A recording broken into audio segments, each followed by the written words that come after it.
खुलुमबाय आं राकेश रामसियारि नोंथांमोनखौ गासैखौबो बड'लेण्ड बुब्लिनि जानानै गिबियावनो बरायना लाबाय आं दिनै मोगामोगि लानो नागिरदों 31 नं खैराबारि समस्तिनि इउपिपिएलनि बिजाथि मानगोनां बाबुल बसुमतारी बिथांजों आं दान्दिसे सम सावरायगोन बिथांनिफ्राय राजखान्थिनि सोमोन्दै मोनथिना लागोन नैबे समस्तिनि खायसे जौगाथायनि खामानि बिथांनिफ्राय मोनथिगोन आं नैबे समाव बिथांखौ जोंनि बड'लेण्ड बुब्लि आरो रायजोनि जाना नोंथांखौ गिबियावनो बरायना लाबाय गिबियावनो नोंथांनिफ्राय मोनथिनो लुबैदों जेन आथिखालाव कभिड-19 नि मोनसे पेन्डेमिक मोनसे केसेस बारानिफ्राय बारा जागासिनो आरो फारसेथिं बिटिसिआव जिखिनि इलेक्सन बे इलेक्सननि कड अफ कन्डाक्ट बेखौ दासिमबो बोखाराखै आरो बे बेलायाव जिहेतु समस्तियाव माखासे खामानिफोरबो थाबाय दा बे बेलायाव नोंथांमोननि समस्तियाव दा माबायदि जागासिनो गिबियावनो बेखौ बुंनांगोन जे एप्रिल दाननि 4 खालाराव जानो गोनां जि बिसायख'थि जोबोद मोजाङै केम्पेइन सोलिबाय थादोंमोन आरो बै समावनो जुदि बिसायख'थिया जानायमोनब्ला जोबलांसिगौमोन काउन्सिलबो दासिगौमोन इउपिपिएलआ आरो दिनै जि मोनसे कभिड-19 नि पेन्डेमिक बेवहाय मोनसे गिदिर रलबो लानो हासिगौमोन सासनाव थानानै नाथाय आनफर्चुनेटलि बे कभिड-19 पेन्डेमिकनि थाखायनो दिनै इलेक्शना जायाखिसै फावसायनो गोनां जाबाय आरो इलेक्शन मेटारा दिनै मोनसे साबजुडिस मेटार जानानै थाफैबाय बेवहाय जोंनि खामानि दामानि सोलिगासिनो दङ न'आव थानानैनो मानसिफ्रा फनजोंब्लाबो खामानिफोरखौ मावगासिनो दङ दा गुबैयै जे बिसायख'थि बे बिसायख'थिया जोंनि थाखाय बिराद माने मोनसे गुरुत्तपुर्ण बिसायख'थि जानानै दङ मानोना बे बिसायख'थियाव दिनै मोनसे दुर्नितिनि हेंथायै जुजिनाय रायजोनि बियो बयबो खौसे जानानै बेवहाय ओंखारबोदों आरो बे बिसायख'थिखौ मोनसे गोदान सोलायथाय लाबोनो थाखाय आरो मोनसे कुखाखननिफ्राय उद्धार खालामनो थाखाय दिनै रायजो राजाफ्रा खौसे जानानै ओंखारदों जों आसा फारिदों नैबे बिसायख'थिनि गेजेरजों जोंनि काउन्सिलनि दैदेनगिरिफ्रा सोलायगोन इउपिपिएलनि दारै बिथां प्रमद बर'खौ लानानै जि सिमां दङ रायजो राजानि बिटिसि ओनसोलाव बिथांखौ सासे आइडियेल लिडार हिसाबै इस्टाब्लिश खालामनायनि आरो बिथांनो रायजोनि खामानि मावनो खाबु होनायनि जि मोनसे सिमां दङ बे मोगथाङाव जाफुंसारगोन जों बेखौ मिजिंथियो जिहेतु नोंथाङा आथिखालाव नैबे इउपिपिएलनि बिजाथि दा सिगाङाव नोंथाङा बेनि राजखान्थि फोथाराव फैनायनि सिगाङाव नोंथाङा माबेयाव ओरैनो मा खामानि मावनानै दङमोन 1993 मायथाइनिफ्रायनो दुलाराय बर' फरायसा आफादाव थोंजोङै बिबान लानानै खामानि मावबोदों आरो बेनिफ्राय फैयै फैयै 2015 मायथाइयाव एबसुनिफ्राय गदों गुबुन गुबुन बिबानाव दंबोयोमोन इउनिट एबसुनिफ्राय लानानै सेन्ट्रेलनि बोसोरब्रै लोगो गाहाय नेहाथारि आरो बोसोरनै बोसोनगिरि जानानै 2015 मायथाइयाव आं दुलाराय बर' फरायसा आफादनिफ्राय ओंखारदों आरो बेवहाय जों हारि सिबिनायनि जि मोनसे जोंनियाव मोन्दांथि दङमोन जोंनि हारिया गोग्लैसोनानै थानाय आरो गुबुन गुबुन हारिनि जि जौगासारनाय हारिफोरनि जि गाग्लोबनाय नाख्रेबनाय बेफोरबायदि मोन्दांथिया जोंनियाव दङमोन आरो बेनिखायनो बर' हारिखौ राव थुनलाइ हारिमु जौगाहोनानै बे हारिया मोनसे आलादा सिनायथिनि गेजेरजों राजखान्थि मोन्थायखौ लानानै जाहाथे जौगासार जानो हायो बे बेलायाव जोंहा खामानि मावनायनि मोनसे गिलिर बिबान दङमोन बेखौ जों मोनदांदोंमोन आरो फैयै फैयै आं राजखान्थियाव जि फैनो गोनां जाबाय बियो आं हारसिङै फैनाय नङा दुलाराय बर' फरायसा आफादा 2015 मायथाइनि जि सारिदुवारनि जथुम्मा बेवहाय जोंखौ सेन्ट्रेलनि सिनियर टिम मोनसे रिलिज होनाय जादोंमोन आरो बेनिफ्रायनो जोंखौ बिसायख'थियाव बाहागो लानानै दुलाराय बर' फरायसा आफादनि जि आलादा रायजो सोमावसारनायनि जि थांखि बेखौ जाफुंसार होनायाव राजनिति बिथिङावबो खामानि मावनांगौ होननानै मोनसे थांखि लानानै जोंखौ फाथायहरदोंमोन राजखान्थिनि फोथाराव खामानि मावनो आरो बे हिसाबैनो पिसिडिआर मुङै जोङो बिसायख'थियाव 2015 मायथाइयाव बाहागो लायो आरो दिनै फैयै फैयै इउपिपिएल आरो मोजां बाथ्राया बेनो जे दुलाराय बर' फरायसा आफादनि सोमावसारनायखौ मोनसे मोजां फिनिशिं होनो थाखाय दिनै माने दिल्ली गभर्नमेन्टजों आसाम सरकारजों सावरायनानै दिनै मोनसे गोरोबथा फैबाय बिटिआर जाबोफैबाय आरो बेजों लोगोसेयैनो बर'नि गेजेराव हाथियार दैनानै सोमावसारनाय NDFB-नि गावस्रानानै थानाय गासैबो आफादफोरा दिनै जयैनो सागान होफैबाय बर'नि थामथि गोरोबथायाव आरो दा बे बर'नि जि थामथि गोरोबथा बेखौ मोगथां महर होनो थाखाय बयनियावबो लुबैनाय दङ हास्थायनाय दङ केबल बर' मानसिल' नङा बे ओनसोलाव रायजो जानाय गुबुन गुबुन हारि माहारिनि मानसिफ्राबो दिनै मोननै जिनिसखौ लुबैदों मोनसेया जाहैबाय एकर्डनि इमप्लिमेन्टेसन आरो मोनसेया जाहैबाय बे ओनसोलाव गोलाव दिन जि दुर्निति जाख्ल'नाय जाबाय बेवहाय मोनसे कुसासन सोलिगासिनो दङ बेफोरनि हेंथायै जुजिनाय बेनि थाखायनो गासिबो हारि माहारिनि मानसिफ्रा खौसे जानानै दिनै नैबे बिसायख'थियाव मोनसे मोजां सरकार लाबोनो थाखाय UPPLनि सरकार लाबोनो थाखाय बयबो साखाफारा जादों। दा नोंथाङा गोलाव बोसोर दुलाराय बर' फरायसा आफादाव बिबान लानानै खामानि मावबोबाय दा बे लाबाव नैबे समाव नोंथाङा राजनितिक फोथाराव नोंथाङा हाबबाय नोंथाङा मा सोलायथाय लाबोगोन होननानै सानदों? गुबैयै एबसुआव खामानि मावनाय आरो राजखान्थि दोलोआव खामानि मावनाय गोबां तफात दङ दुलाराय बर' फरायसा आफादा मोनसे बर'नि माहारियारि आफाद आरो बेयाव थानानै जेब्ला खामानि मावो एक्सक्लुसिभलि बर' समाजनि जौगासारनायनि बाथ्रा बेवहाय जोङो सावरायनो खाबु मोनो आरो बर' हारिखौ गुबुन हारिनिख्रुइ आलादा रोखोमै लांनो थाखाय खाबु मोनो दा नाथाय बैफोराव राजखान्थिनि जेब्ला गोहो गैया जायो माखासे बिथिङाव राहा गोथे जायो हारि मोनसेनि जौगासारनायनि खामानि मावनायखौ फुलफिल खालामजोबनो हाहैया दा नैबे राजखान्थिनि बिथिङाव जेब्ला फैयो जों मोननै रोखोमनि नायनो गोनां जायो मोनसेया जाहैबाय गावनि हारि बर' हारि हिसाबै जों बेखौ नायनो गोनां जायो मोनसे स्पेसियेल केयार आरो बेजों लोगोसेनो गुबुन गुबुन बे ओनसोलाव रायजो जानाय हारिफोरखौबो जोङो बोरै समानै लांफानो हायो बेखौबो जों नायनो गोनां जायो दा बेनिखायनो दुलाराय बर' फरायसा आफादा माहारियारि आफाद हिसाबै बेयाव थानानै खामानि मावनाय आरो दिनै UPPLआ मोनसे राजखान्थि आफाद हिसाबै बेयाव हाबा मावनाया एसे आलादा रोखोमनि जायो नाथाय बेवहाय आंनि जिथु मोन्दांथि एबसुआव थानानै खामानि मावनाय समाव जेरैबायदि खामानि मावदोंमोन बेवहाय जिखिनि स्कप दङमोन दिनै UPPLआव फैनानै राजखान्थि फोथाराव खामानि मावनानै बिनि स्कपखौ एसे गुवार रोखोमै जोङो गुवार नोजोरजों लानानै खामानि मावनायाव जथेस्थ' मोजांसिन जादों होननानै आं फोथायो आरो नोंथांनिफ्राय आं मोनथिनो लुबैदों नोंथाङा जिहेतु UPPLनि सासे केन्डिडेट बे हिसाबाव नैबे समस्थियाव देरहालाङोब्ला नोंथाङा मा मा खामानि मावगोन? गुबैयै हिउमेन रिसर्स डेभेलपमेन्ट सोलोंथाइ बिफानखौ जोङो नायनांगोन एन्टायार खैराबारि ओनसोलाव दासिमबो माने मोनसे साइन्सनि कलेज गैया साइन्स डिग्री कलेज बेनि अनगायैबो जोंहा B.Ed कलेज नांगौ B.Ed कलेज गैया माने LP-निफ्राय लानानै कलेजसिम जोंहा माने भेन्सार स्कुलफोर दङ कलेजफोर दङ बेफोरखौ प्रभिन्सियेलाइज खालामनाय बे जोंनि गुबै टप प्रायरिटियाव थागोन आरो बेजों लोगोसे खैराबारियाव मोनसे CHC दङ कमिउनिटि हेल्थ सेन्टार बेवहाय डक्टर थाया आरो मेडिकेल फेसिलिटिफ्रा माने साफिसियेन्ट नङा जायनि थाखाय माने सिरियास केसफोर जायोब्ला आरो बेवहाय डेलिभारि केसफोर फैयोब्ला GMC-सिम डाइरेक्ट रेफार खालामनो गोनां जायो जायनि थाखाय लामा ससेयावनो गोबां मानसिया जिउ जोबनो गोनां जायो दा बेनिखायनो बेवहाय डक्टर थानायखौ पारमानेन्ट खालामनांगौ लोगोसेयै मेडिकेल फेसिलिटिखौ साफिसियेन्ट खालामनांगौ आरो बेजोंनो लोगोसे जोंहा आबादारिफोरनो दै जगान होनाय दुब्लियाव दै जगान होनांगोन आबाद मावनायखौ जोङो जौगासार खालामनो थाखाय बे फेसिलिटिखौ थांनाय 17 बोसोराव जेरैबायदि आसा खालामदोंमोन मानसिफ्रा मोनाखिसै फेलार जाजोबदों जेसेबांखिनि स्किम मावदों फेलार जाजोबदों आरो बेनि अनगायैबो लोंनाय दैनि थाखाय गोबां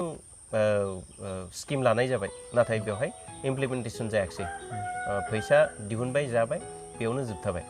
बेनि अनगायैबो रड कमिउनिकेसनाव माने गामि गफानि जिफोर लामा सामाफोर दङ जोङो बानायनायनि थाखाय मोनसे प्लेनिं खालामदों आरो बिनि अनगायैबो जोङो नुदों जे गोबां मानसिनियाव बा गैया मा होनना बुङो जब कार्ड गैया आरो प्रपारलि बेफोरखौ माने इउज खालामनाय जायाखै सोरबा ठिकादारनि मुङाव BPF नि मानसिफ्रा बेफोरखौ लाखोमानानै फैसाफोरखौ दिहुननानै जेराव 2000 जायो बेयाव 200 थाखा होनानै कार्ड हल्डारनो 200 थाखा होनानैनो बिथांमोना फैसाखौ जागासिनो दं। दा बेनिखायनो बिनि सायाव जोङो मोनसे तदन्त जों लुबैयो आरो बेजों लोगोसे जायफोरानोखि रेशन कार्ड मोनाखै रेशन कार्ड बानायनानै होनाय जागोन। बेजों लोगोसे लाइमोनफोरनि जि एंगेजमेन्टनि जि बाथ्रा जायफोर एन्टायार खैराबारियाव जेसेबांखिनि सोलोंथाइ लानाय क्वालिफाइड मानसिफोर दङ बिथांमोननि साख्रिनि बेबस्था आरो जायफोरा नन क्वालिफाइड माने साख्रिनि थाखाय बिथांमोननो गुबुन रोखोमनि जब जायजों बिथांमोना गावसिनि भबिष्यतखौ दैदेनलांनो हायो न'खरखौ दैदेनलांनो हायो। जेरैहाय बिथांमोना हयथ' सोरबाया माने दाउ फिसिनायनि फार्म खुलिगोन, सोरबाया अमा फिसिनायनि, सोरबाया जार्सि गाय फिसिनायनि, सोरबाया दानाय लुनायजों गावसिनि जिउखौ खुंनो नागिरगोन, सोरबा बेफार बानिज्य खालामगोन। बेनि थाखाय बिथांमोननो राङारि अनसुंथाइजों लोगोसे नांगौ रोखोमनि ट्रेनिं होनानै बिथांमोनखौ बै बेलायाव आखा फाखा खालामनानै बिथांमोनखौ माने एंगेजमेन्ट खालामनाय बेनि राहाफारिखौ खालामगोन।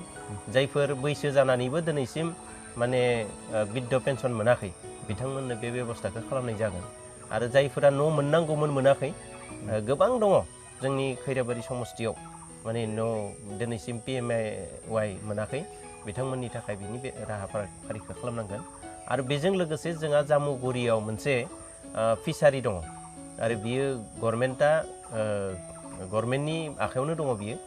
बेखौ जोङो मोनसे आपग्रेड खालामनायनि बाथ्राखौ सानगासिनो दङ। बेवहाय मोनसे मा होनना बुङो ना फिसिनाय ना फुवान आरो बेजों लोगोसे बेवहाय ट्रेनिं सेन्टार आरो बेनि गेजेरजोंनो ना फुवानखौ जेरावबो माने रानसारनानै हरनो हानाय बे मोनसे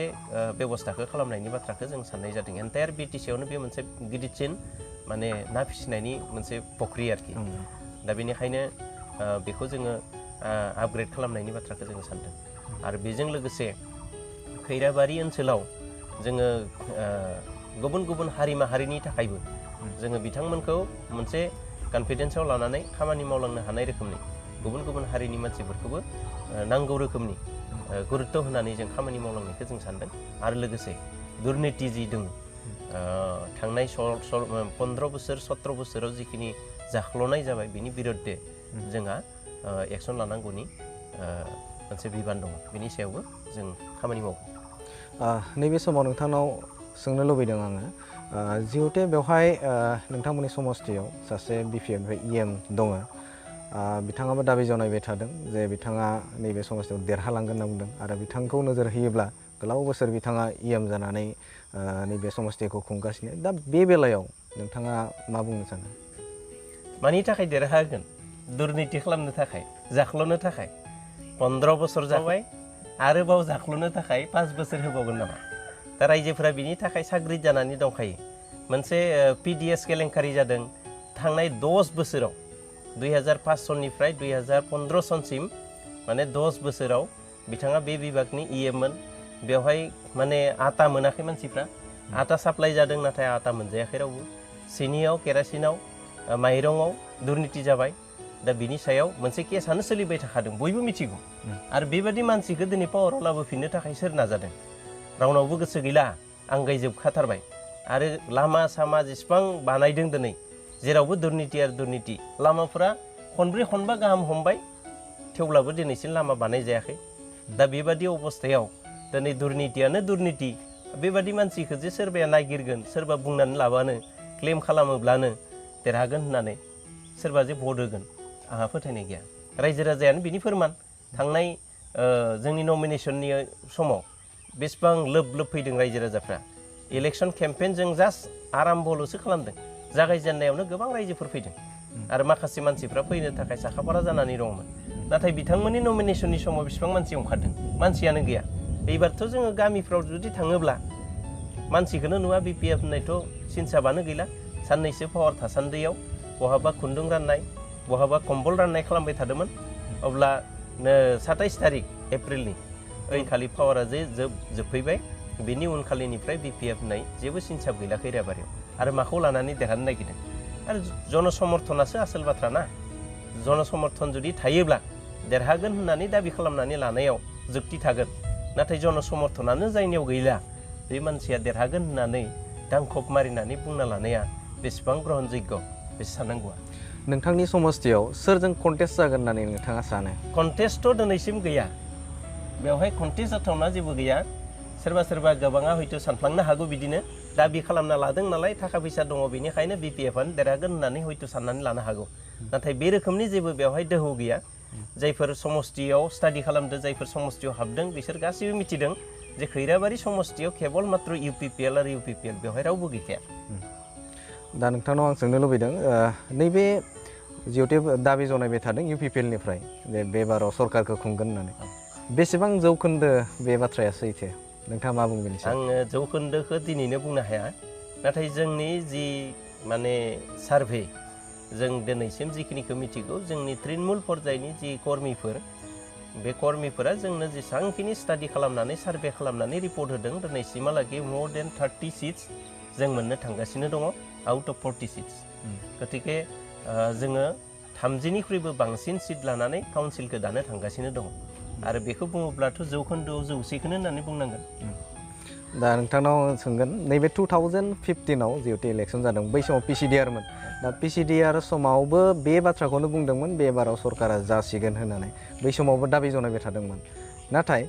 बे बाराव नोंथांमोना आरोबाव बुंबावबाय बे बारावबो सरकार जागोन नाथाय बेसेबां बेयाव गनायजाथाव आरो नोंथांमोननो मानि थाखाय रायजोआ भट होगोन बा सरकाराव लाबोगोन UPPL-खौ बेनि सायाव नोंथाङा मा बुङो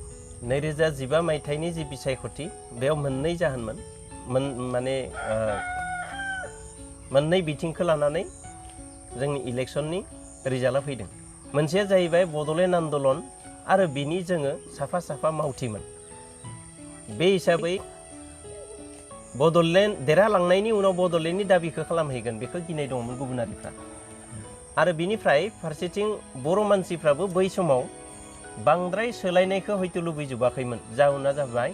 जे BPF-नि दिनावनो जोङो उमुक मोनबाय थुमुक मोनबाय बेबायदि सोरनियावबा आरो मोनगोन खोमा बिदि साननाय दङमोन दा बेनिखायनो बै समाव बर' मानसिफ्राबो सोलायजोबनो हायाखिसै दानिया फैलायबाय जे नैबे बारनि जि बिसायख'थि बे बिसायख'थिया जाहैबाय 15 बोसोरनि जाख्ल'नायनि जिथु फिथाइ दिनै बेखौ BPF-आ रुजुना लानो गोनां जासिगोन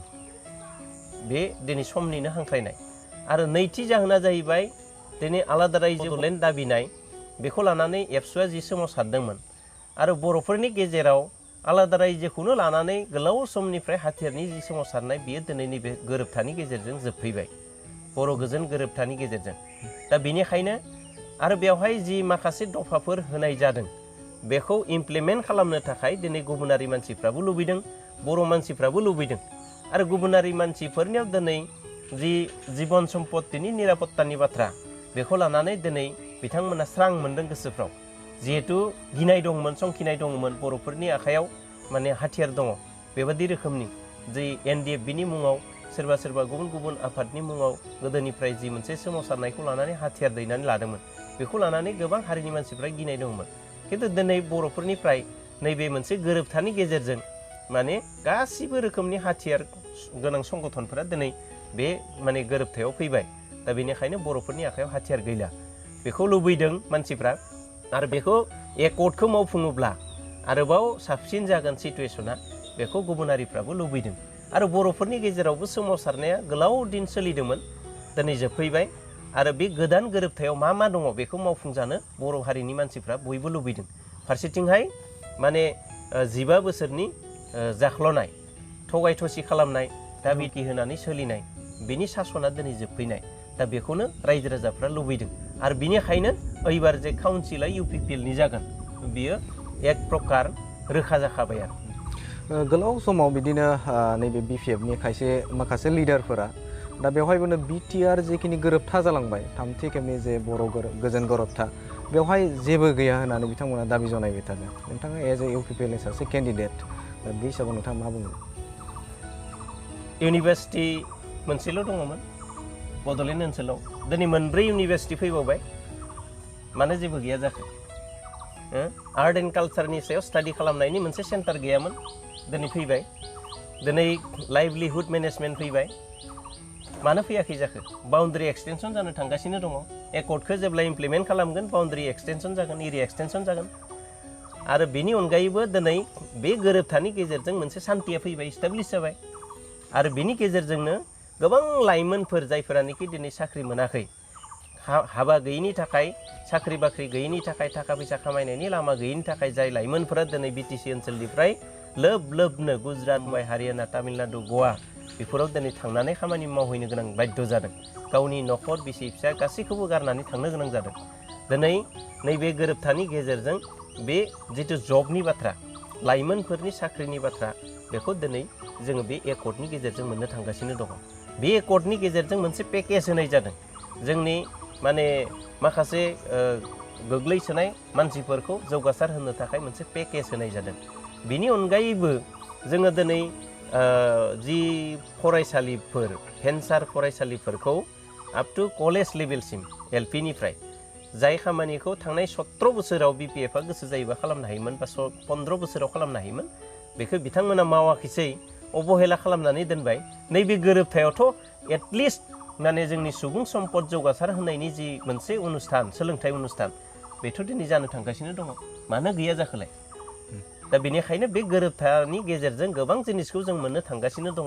फाइनेन्सनि बाथ्रा मोनसे समाव बिश्वजित दैमारि बिथांमोना बुंदोंमोन डाइरेक्ट फाइनेन्स गैयिनि थाखाय जों जेबो खालामनो हायाखै माने होम डिपार्टमेन्टआ जोंनि आखायाव गैया होननानै बुंदोंमोन दा बिनि थाखाय जों जेबो मावनो हायाखै होननानै बुंदोंमोन दा बेनिखायनो दिनै फाइनेन्सआ जोंनियाव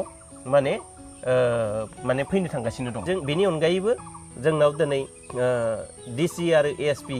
दा बिथांमोना नै बिटिसिनि माखासे खामानि दामानिफोरखौ नायनो हायामोन दिनै डिसिआ बिनि थाखाय लाइबोल जासिगोन बिथाङाबो दिनै रिपर्ट खालामनो हासिगोन बिथाङा नायनो हासिगोन दिनै जोङो साब डिभिजनफोरखौ जोंनि बिटिसि खुंथायनि सिङाव लाबोनो हासिगोन अब्लालाय माया गैया जाखो दा गोबां ससियेल मिडियाफोराव बिदिनो बाथ्रा सोंनाय जायो पस्ट खालामो दा बेवहाय ओरैबायदि बाथ्रा बुङो जे गोलाव सम जाबाय बिटिआर जिखिनि एकर्ड खिन्थु दासिमबो मोनसेबो इमप्लिमेन्टेसन जायाखै बे गोरोबथाया जेबो नङा होननानै बे बेलायाव नोंथाङा मा बुंनो सानो गासिबो खामानियानो खनसेयावनो जाजोबो बिदि नङा आरो दिनै बिटिआरनि जि थामथि गोरोबथा जाबाय बर'फोरनि बे थामथि गोरोबथाया जाबायल'सो बिनि उनावनो लोगो लोगो इलेक्सन आरो इलेक्सन जानायनि थाखायनो दिनै बे एकर्डआव मा दफाफोर दङ बेफोरखौ इमप्लिमेन्ट खालामनो थाखाय दिनै खाबु मोनाखै बेयो स्टेगनेन्ट जानानै दङ बबेबा लेभेलाव नांथाथ'नानै दङ जेब्लानो काउन्सिला दाजागोन इलेक्सन जोबनायनि उनाव बिनि उनावहायनो बिनि माबाया खामानिया सुरु जागोन आरो इमप्लिमेन्टेसननि दा बेखौनो नेगासिनो दङ दिनै भारत सरकाराबो आसाम सरकाराबो नेगासिनो दङ आरो सिगनेटरि दैदेनगिरिफोराबो दिनै बेखौनो नेगासिनो दङ एकर्डआ जाखांबाय बिनि उनाव इलेक्सननि उनाव पावाराव फैनांगौ बिनि उनावनो इमप्लिमेन्टेसन बेखौनो बयबो नेगासिनो दङ नैबे समाव नोंथांजों गोलाव बाथ्रा नोंथांनिफ्राय मोनथिना मोनबाय नैबे समस्तिनि बाथ्रा नोंथाङा गोबां बाथ्रा बुंबाय जोंनो बड'लेण्ड बुब्लिनो दान्दिसे सम नोंथांनि बेसेन गोसा समखौ होनायनि थाखाय नोंथांखौ जोंनि चेनेलनिफ्राय नोंथांखौ साबायखर बावबाय गोजोन्थों